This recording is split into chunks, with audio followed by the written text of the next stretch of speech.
Hello and welcome to Jay Coletti's Racket Reviews. My name is Jay Coletti and I will be your hostess. Here on Racket Reviews we are dedicated to learning about all things organized crime, and today I'm really looking forward to having a discussion with you about Gambino Underboss Frank DeCicco. Despite his high status, DeCicco managed to keep a low profile. Most of what we know about him is based on what others have said. And even though he was friends with John Gotti, he remains mysterious. If you're enjoying the channel and would like to become a Racket Reviews patron, please head on over to that Patreon account and join the Coletti family. Now, without further ado, we have much to discuss, so let's get right to it. Frank DeCicco, who came to be known as Frankie Cheech or Frankie D, was born on November 5th, 1935 in Brooklyn, New York, to Vincent Joseph Boozy DeCicco and Christina Fabiano DeCicco. He had a brother named George and a sister named Betty.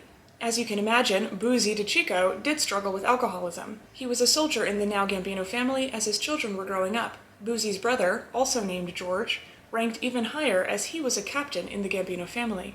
So, just to clear it up, Frank DeCicco had both a brother and an uncle named George, and both would be involved in organized crime. So there are two prominent George DeCiccos in Frank's life. DeCicco himself was described as tall and muscular.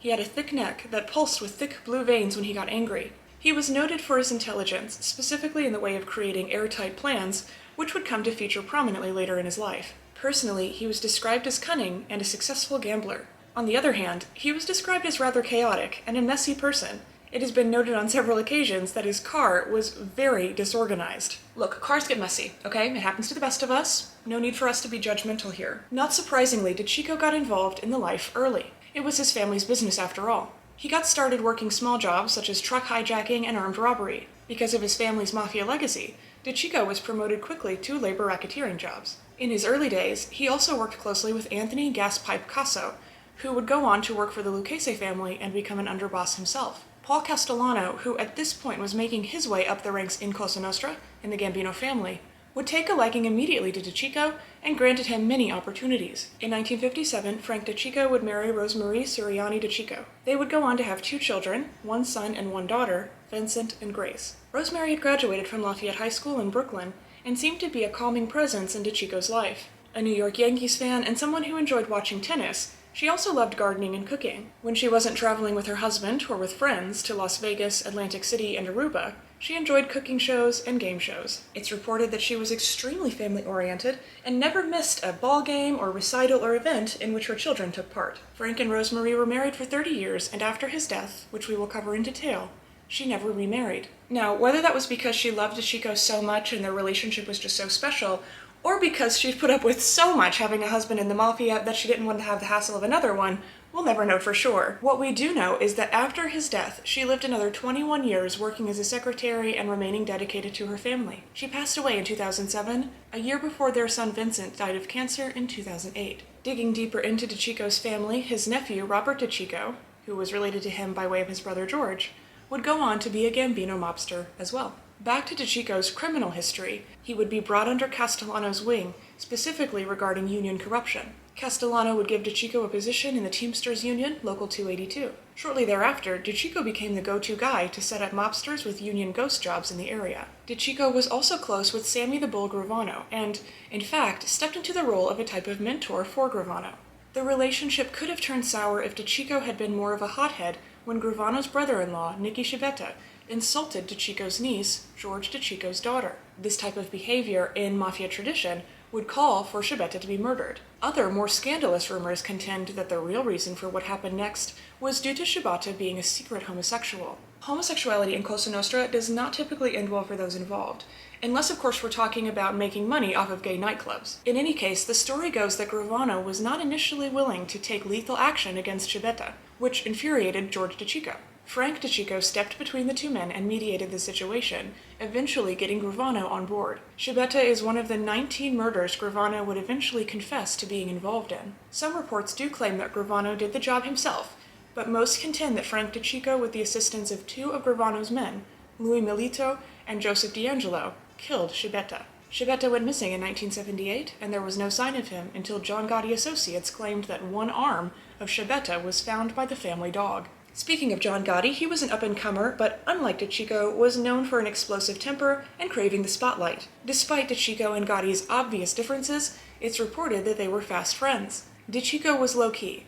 He drove a simple Buick, while Gotti was known for his red Jaguar, in addition to several other luxury vehicles. DeCicco was maybe a bit of a slob, and dressed casually, while Gotti always had to have the latest trends, the finest materials, gaudy jewelry, and the perfect haircut. DeCicco and Gotti definitely constitute a mafia odd couple. By the time Castellano had become boss, DeCicco had become a capo. DeCicco was one of Castellano's longtime favorites, so it should come as no surprise that Castellano turned to DeCicco when he really needed to get something done.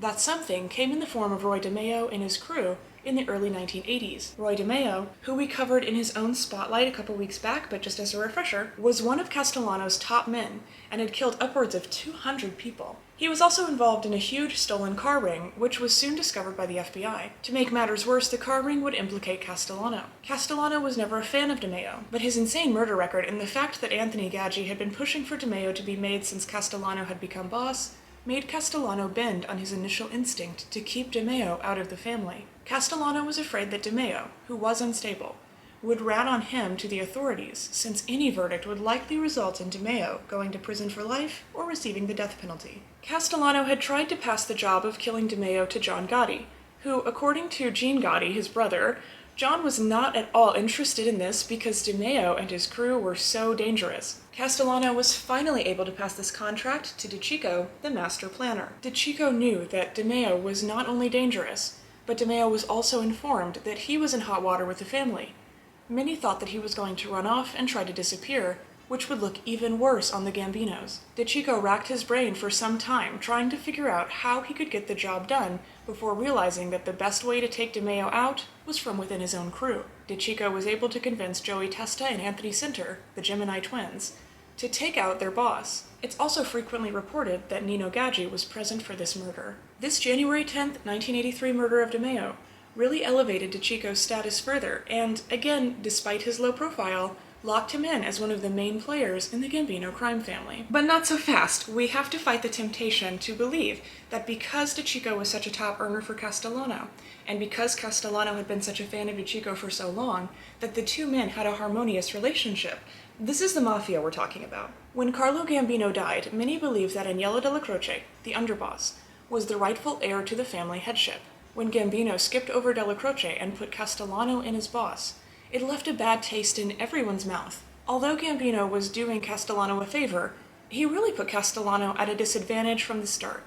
Della Croce's supporters almost took the Castellano faction to task, but ultimately submitted to the decision, although the tension was still percolating beneath the surface, namely through John Gotti. Meanwhile, Castellano didn't do himself any favors either. Castellano had a reputation for being a greedy boss, in particular when it came to the construction projects in the city. He had the city's concrete basically to himself. He switched the corruption in the city from the Gambino family concrete mixers to exclusively his and his son-in-law's concrete businesses. This way, the millions they earned from construction went fully into their pockets, no sharing required. He was also known to have withheld union funds to keep for himself, and is reported to have been stingy with his own family's soldiers. DeCicco's aggravation with Castellano began almost immediately when he bumped the capo's dues to him from 10%, as established by Gambino, to 15%.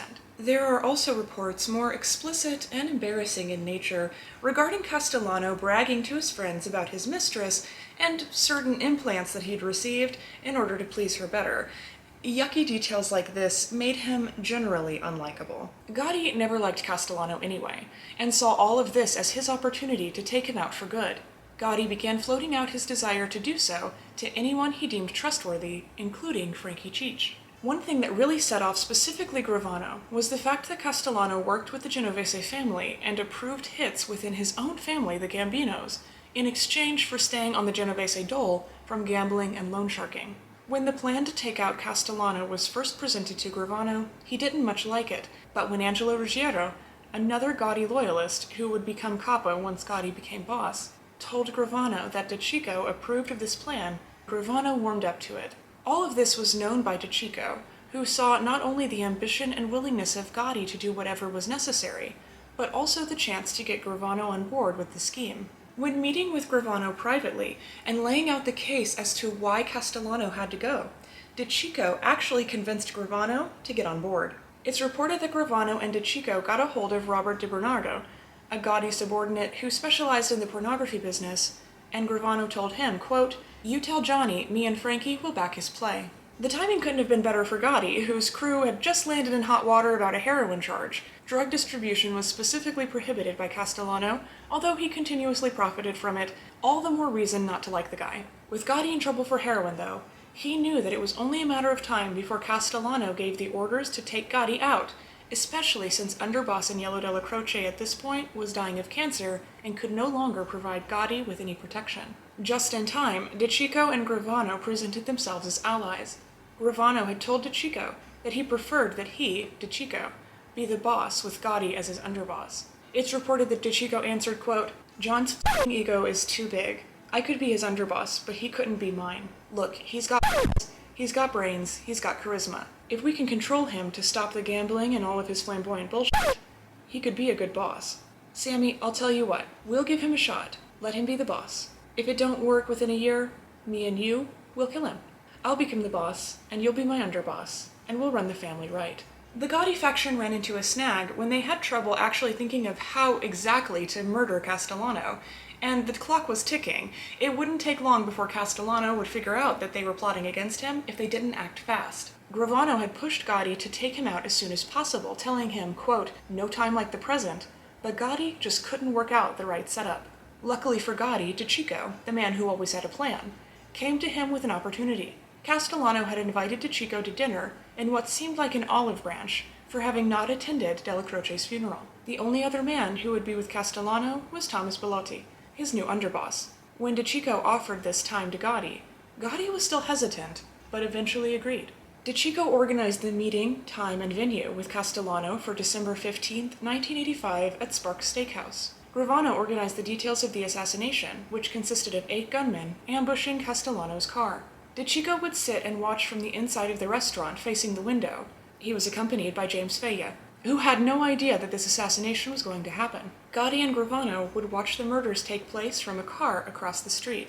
The gunmen, as most commonly reported, but again you'll hear a little bit of variation from time to time, included John Carnelia, considered the main gunman assigned to kill Castellano, Vinny Artuso, who was allegedly very nervous before going through with it and was also assigned to Castellano, Eddie Lino, who was assigned to taking out Thomas Bellotti, and Sal Scala, Lino's brother-in-law, also assigned to Bellotti as a target. Additionally, there were 4 backup shooters: Anthony Rampino, a known heroin addict, friend of Gotti, and assigned to kill anyone who tried to interfere; Angelo Ruggiero, who never fired and was essentially a backup shooter in case everything in the plan went wrong. Joe Watts had a position similar to Ruggiero and never fired his gun. He had previously been very loyal to Castellano. And Dominic Prizzonia, like the previous 2, never fired a bullet. His position was there in case everything went wrong. It also secured him a great position in Gotti's family once the deed was done. The assassination went off without incident, and it even gave John Gotti enough time to drive by the dead bodies to take a look. DeCicco had planned to take out Fila if he became hostile after Castellano's murder. However, Fila did not react violently, and DeCicco calmly instructed him to remain calm and leave the scene. DeCicco and Gravano had fully expected a war to break out, but it never did. By January 15, 1986, all capos were called to a meeting by Consigliere Joseph Gallo, not to be confused with Joe Gallo of the Colombo family. The purpose of this meeting? To name a new family boss. Once there, DeCicco was the first to nominate Gotti for the position. All of the other capos followed suit, making Gotti the official boss. This also secured DeCicco as underboss. Gravano was promoted to captain, and Gallo, who had been supportive of the Castellano assassination, kept his role. All of this seemed well and good, but Gotti immediately got into trouble with the law, which meant that Gravano and DeCicco took control of most of the family's operations. When Gallo went to prison in December of 1987, Gotti placed Gravano as his consigliere. Although the Gambino family, with some exception, took this hostile takeover fairly peacefully, the other families, specifically the Genovese and Lucchese families, made their objections known and would partner together to take out Gotti and DeCicco. Interestingly, Vincent the Chin Gigante, Genovese boss, would work with Lucchese underboss Anthony Casso, DeCicco's old boyhood friend and criminal partner, in conspiring to take out DeCicco and Gotti.